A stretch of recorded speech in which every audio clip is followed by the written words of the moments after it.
கிறிஸ்துவுக்குள் பிரியமானவர்களே, இப்பொழுது ஒரு வசனத்தை உங்களுக்காக நான் வாசிக்கிறேன். 1 தீமோத்தேயு 4:1 வசனம். ஆகிலும் ஆவியானவர் வெளிப்படையாய் சொல்லுகிறபடி பிற்காலங்களே மனசாட்சியில் சூடுண்ட பொய்யருடைய மாயத்தினாலே சிலர் வஞ்சிக்கிற ஆவிகளுக்கும் பிசாசின் உபதேசங்களும் செவி கொடுத்து விசுவாசத்தை விட்டு விலகி போகிறார்கள் என்று சொல்லி நாம் பார்க்கிறோம். விசுவாசத்தை விட்டு யார் விலகி போகிறார்கள் என்று சொல்கிறதான ஒரு காரியத்தை நாம் பார்க்கும் பொழுது இந்த வேத பகுதி நமக்கு திட்டமான ஒரு காரியத்தை போதிப்பதை நாம் பார்க்க முடிகிறது. சிலர் மாயத்தினால் சிலர் வஞ்சிக்கிற பிசாசின் ஆவிகளுடையவர் உபதேசங்களுக்கு இன்னைக்கு என்ன செய்கிறார்கள்?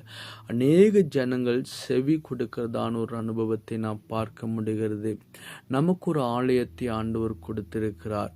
நமக்கு ஒரு ஆலயத்தை ஆண்டவர் கொடுத்திருக்கிறார். அந்த ஆலயத்துக்குள்ளே நாம் போகும் பொழுதே என்னுடைய எதிர்பார்ப்புகள் என்ன இருக்கிறதோ அந்த காரியங்களை ஆண்டவர் ஆலயத்தில் இருக்கிறதான ஊழியர்கள் மூலமாய் திட்டப்படுத்தி வெளிப்படுத்துகிற ஒரு சூழ்நிலையை பார்க்குறோம். ஆனால் இன்னைக்கு ஜனங்கள் பார்க்கும்போது தனக்கு ஒரு ஆலயம் தேவனால் கொடுக்கப்பட்டு நமக்கு ஒரு பலிபீடம் கொடுக்கப்பட்டு இருக்கும் பொழுதே இன்னைக்கு அநேக இடங்களில் ஜனங்கள் தேடி ஓடிக்கொண்டிருக்கிறதான ஒரு அனுபவத்தை பார்க்குறோம். எனக்கு அங்கே போனால் நன்மை கிடைக்குமா, இல்லை இந்த இடத்துக்கு போனால் நன்மை கிடைக்குமா என்று சொல்லி அநேக புண்ணிய ஸ்தலங்களுக்குள்ளே போய் கொண்டிருக்கிறதான ஒரு அனுபவத்தை பார்க்க முடிகிறது. அதனுடைய காரணம் என்ன என்று சொன்னால், வேதத்தை வாசிக்கிற கேட்கிற தன் ஜனத்துக்குள்ளே விசுவாசம் அற்றிருக்கிறதான ஒரு அனுபவத்தை பார்க்கிறோம். ஏன்னா மனிதன் மேல் வைக்கிறதான அந்த விசுவாசம் தெய்வத்தின் பேரில் இன்னைக்கு இல்லாமல் இருக்கிறதான ஒரு சூழ்நிலையை பார்க்கிறோம்.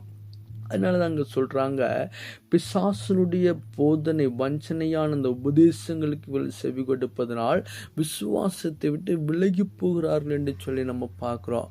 நம்முடைய வாழ்க்கையில் ஆவியானோர் போதிக்கிறதான அந்த வேத வசனங்கள் ஒவ்வொரு மனிதனுடைய வாழ்க்கையிலும் தனிப்பட்ட முறையில் ஜபிக்கும் போது வேதத்தை வாசிக்கும் பொழுதோ நான் எப்படி நடக்க வேண்டும், எதை செயல்படுத்த வேண்டும் என்று சொல்லி நமக்குண்டான காரியங்களை கர்த்தர் திட்டமாய் வெளிப்படுத்தி கொடுக்கும் பொழுது அந்த வேத வசனங்களை மாத்திரம் நான் என்ன செய்யணும், உறுதியாய் பற்றி கொண்டு ஜெபிக்கிற ஒரு அனுபவம் நமக்குள்ளே இருக்க வேண்டும்.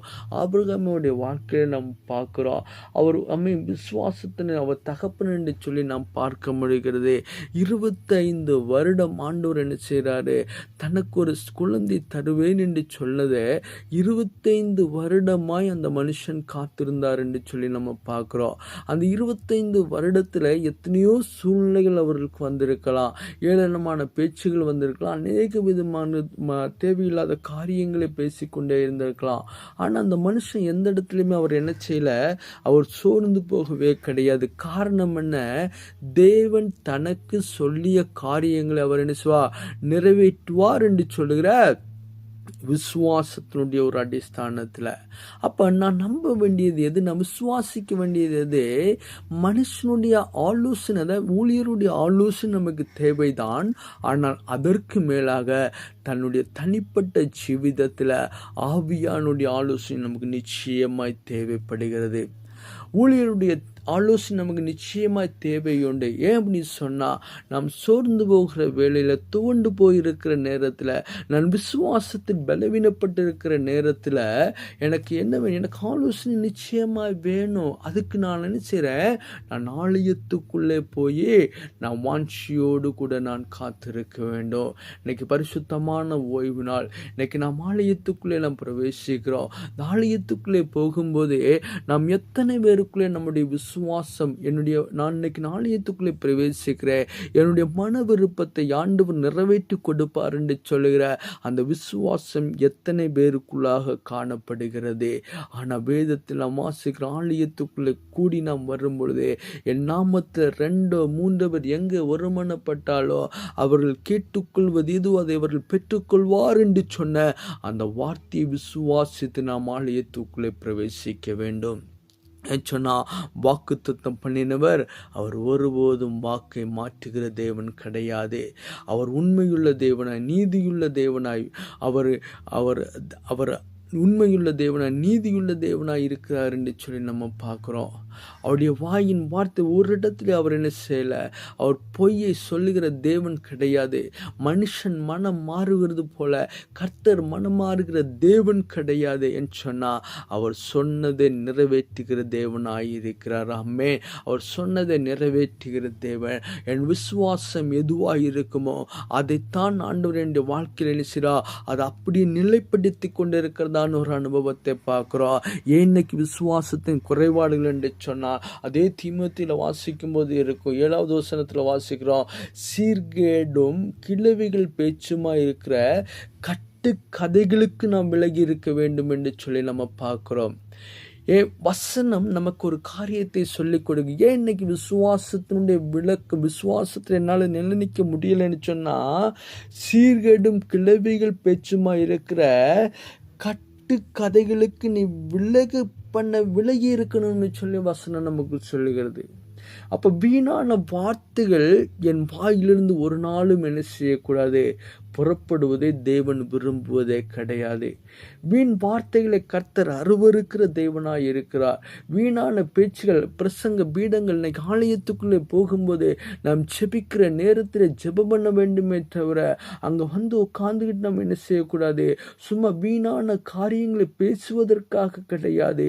அது பரிசுத்த ஸ்தலத்துக்குள்ளே வரும்போது நான் பரிசுத்த சிந்தியோடு கூட வரும்போது இந்த நாள் ஆலயத்துக்குள்ளே நான் பிரவேசிக்கும் பொழுது என்னுடைய வேண்டுதல் என்னுடைய காரியங்களை கர்த்தர் நிறைவேற்றி தர வேண்டும் என்று சொல்ல அந்த வாஞ்சை விசுவாசத்தோடு கூட மட்டும்தான் பிரவேசிக்க வேண்டுமே தவிர வீணான சிந்தனைகளுக்கும் வீணான வார்த்தைகளுக்கும் என் இருதயத்தை விட்டு விடக்கூடாது. ஆமென். இன்னும் நம்ம பார்க்கும்போது இன்னும் அடுத்த ஒரு காரியத்தை நம்ம பார்க்குறோம் அப்படின்னு சொன்னால் அதுலேயே 8வது வசனம் சொல்லியிருக்கு, சரீர முயற்சி அற்ப புரோஜனம் உள்ளது என்று சொல்லி நம்ம பார்க்குறோம்.